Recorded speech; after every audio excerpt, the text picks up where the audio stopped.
And welcome back to Gym Challenge Sunday here for our Regulation E special event here, introducing the teal mask to the format. My name is Jesus Cornell. Sitting alongside me is Dennis Geisler, and we are set to go to round 4, ladies and gentlemen. And so far we've seen a variety of Pokemon throughout this entire stream, but something in particular we've been seeing though is Ogerpon. How has its impact been? Yeah, Ogerpon has been a huge impact on this so far. We've mostly seen the Wellspring, which is very fascinating, but in this one, we've got no Ogerpon at all. We've got we'll call it a snow team. You can't call it mono ice because there is a Tornadus. And then against a more normal team, but with a Blood Moon Ursaluna thrown into the mix, one that we have not seen yet. I'm really big on this Blood Moon Ursaluna. I really hope we see a bit of it. I'm excited to see this matchup. Yeah, we got a lot of ice-type Pokemon on the opponent's side. We got Alolan Ninetales, Baxcalibur, Articuno, Alolan Sandslash, and the Mammoth. While we are seeing that Blood Moon Ursaluna from Rogelio, and just so you guys are aware, Blood Moon Ursaluna is a special attacker, not a physical attacker, so it's going to be taking advantage of something like Hyper Voice and Earth Power that regular Ursaluna just can't take advantage of. Yeah, and it does not have Guts, obviously, as a special attacker, but it does have Mind's Eye, which bypasses certain accuracy checks and also can hit Ghost and Ghost types with normal and fighting type moves, specifically with its huge Blood Moon move, which does absurd damage, 140 base power, but similar to Gigaton Hammer, it can only be used once every other turn, which is where you get Hyper Voice in there, Earth Power for the secondary, same type attack bonus. And then the Moonblast as well. We've seen some experimentation with Throat Spray, working with Hyper Voice, and then some with Assault Vest. In this case, it's the Assault Vest with Moonblast and Terra Fairy. Yeah, and so on Rogelio's side, we do see a rather balanced team with sided Shrikro on his side, so excited to see what Daniel Ramirez and Rogelio Arredondo both lead off for round number 4. This is really going to be coming down to the wire to see who can make it into the top phase of this tournament. We see Champao, Cresselia for Rogelio, and for Daniel, it's Alolan Sandslash and Baxcalibur. Yeah, for Daniel, for all the ways that Daniel is able to put snow onto the field, neither of those is here right now. It's the Ninetales, the Alolan Ninetales, and Tornadus setting it manually. We'll see how this works without snow in this immediate part of the matchup. You see that Baxcalibur does hold the Scale Shot. We saw earlier around 3 Scale Shot, a brand new move that Baxcalibur got in the new generation, in the new DLC, which raises its speeds that when it hits, but it's known to be pretty inaccurate. And Champao, afraid of the Sandslash, doesn't want to take a Steel type attack, so it's going to swap out the Heatran and the Terrestrialization. I believe this is Sandslash to ground. Yeah, which, let's see what happens here, because Heatran switching into a Pokemon that just Terrestrialized to ground is always a scary proposition. See what happens here. Baxcalibur just goes for the Icicle Spear with that loaded ice item, so it's going to guarantee at least 4 hits with the Icicle Spears. But as we see with Cresselia, it's not taking a lot of damage from that Icicle Spear. It only gets a bare minimum of 4 hits. And for the Sandslash, doubles into the Cresselia with the Leech Life, but it's not enough damage. And we do see the Life Orb from the Sandslash, and Trick Room is set. Yeah, and Rogelio's side is very slow, as it is right now. It also means that Ursaluna can come in whenever it wants to. We'll see. I feel like snow is what makes this entire team chug, so I'm surprised that we have not seen snow come out from Daniel, although it would not necessarily help. The Alolan Sandslash right now is a Slush Rusher. Now we do see the Baxcalibur come back out, just so it doesn't take any potential damage from the Heatran that could be holding a potential Flash Cannon. It's instead going to switch him into Tornadus at the distant past coming in from the Hisuian region, and we do see a Terrestrialization out of Rogelio. Oh, that's a little bit of a dangerous Terrestrialization because it's Terra Grass and he's going up against a lot of ice types, but probably worried about that Earthquake. Yeah, we'll see what Daniel's Alolan Sandslash does here. This could be huge. Ooh. Big helping hand comes in from Cresselia. See if maybe he can get it with Terra Blast, actually. So Terra Blast and Trick Room to pick off the Sandslash. Didn't start? Oh, yes, it did. Yeah, it is. Sandslash not known for his bulk, sadly. I thought it was turning towards the Tornadus, which would have been a wild call out, but goodbye, Sandslash.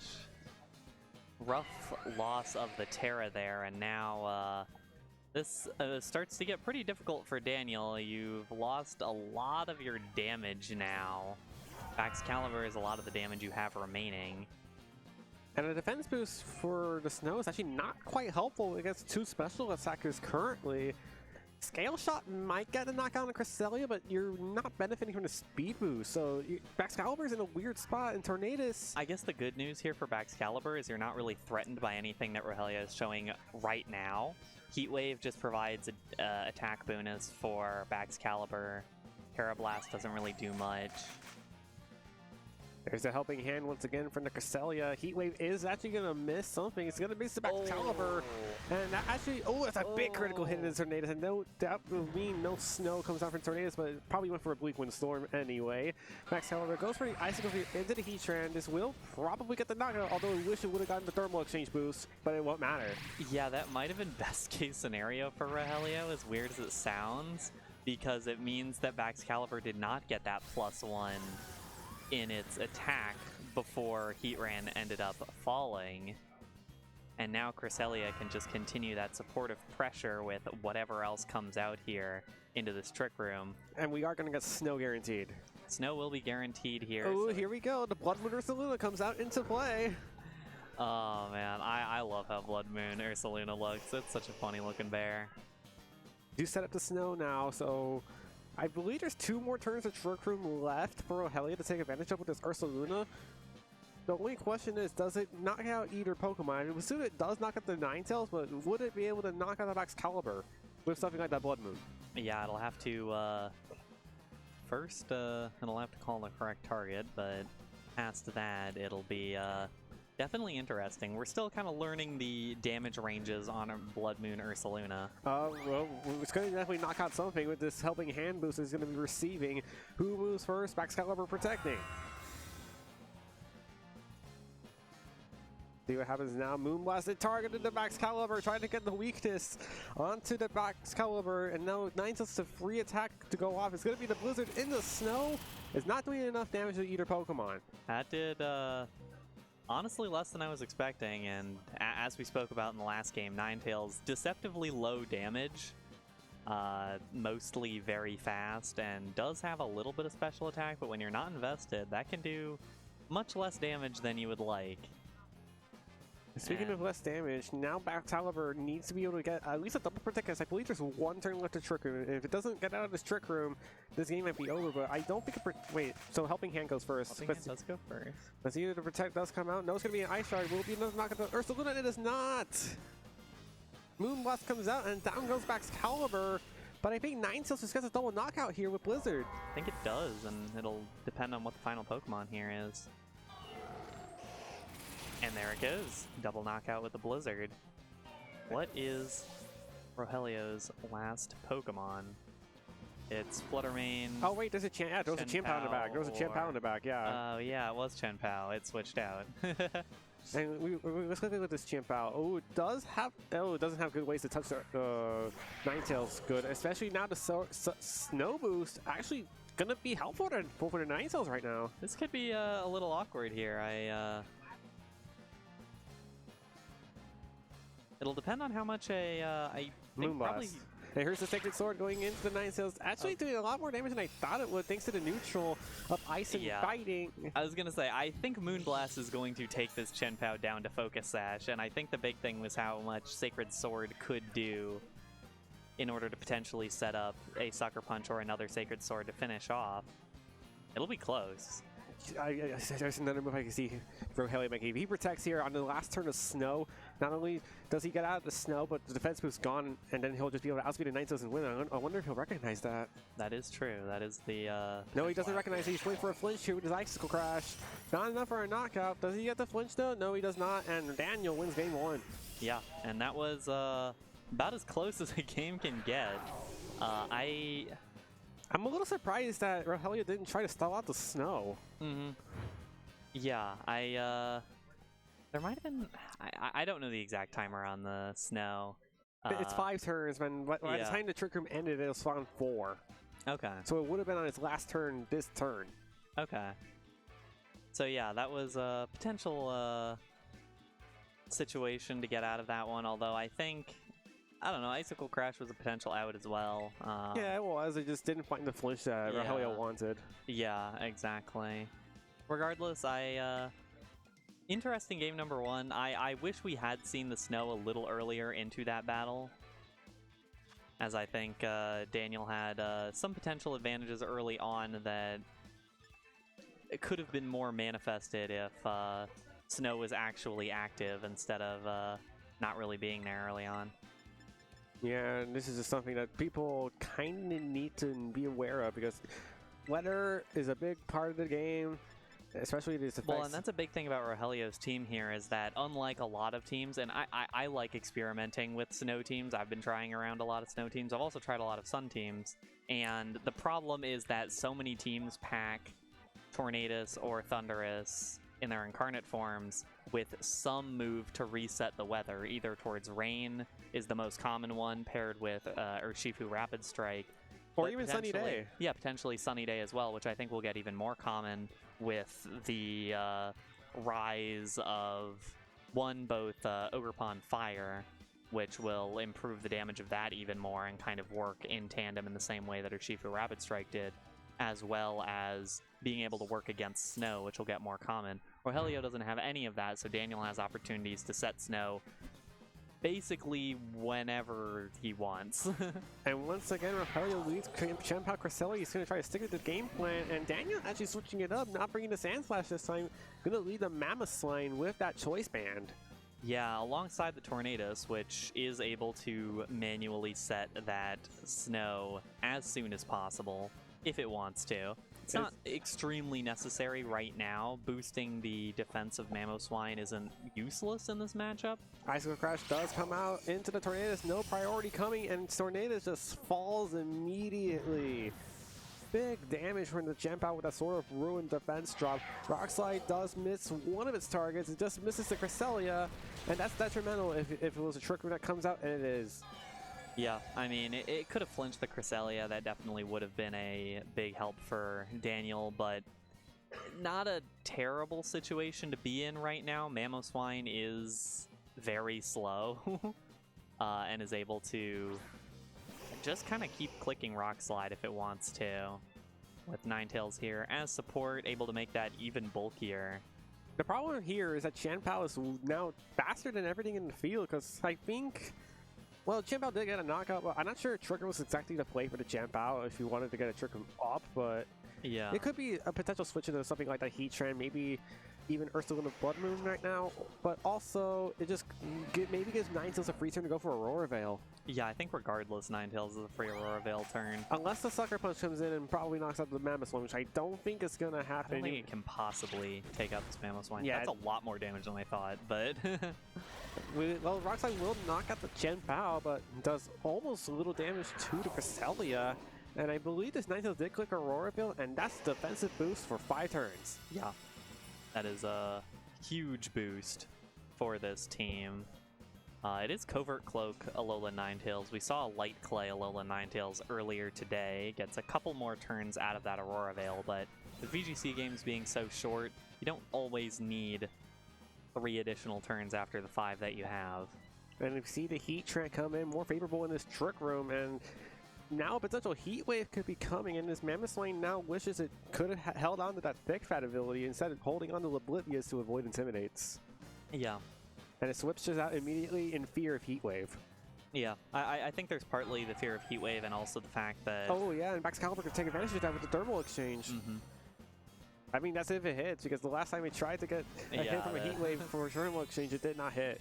A tragedy happened. And oh, he's going for this Herragrass once again in front of a Ninetales, even though he is confident enough to take a Helping Hand Heat Wave for a knockout. Indeed it is. I mean, we'll see what happens here. Helping Hand comes through.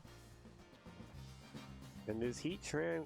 Okay, Ninetales protects, Ninetales does protect. So now it comes down to whether or not the Heat Wave connects on the Baxcalibur, especially with that Helping Hand boost.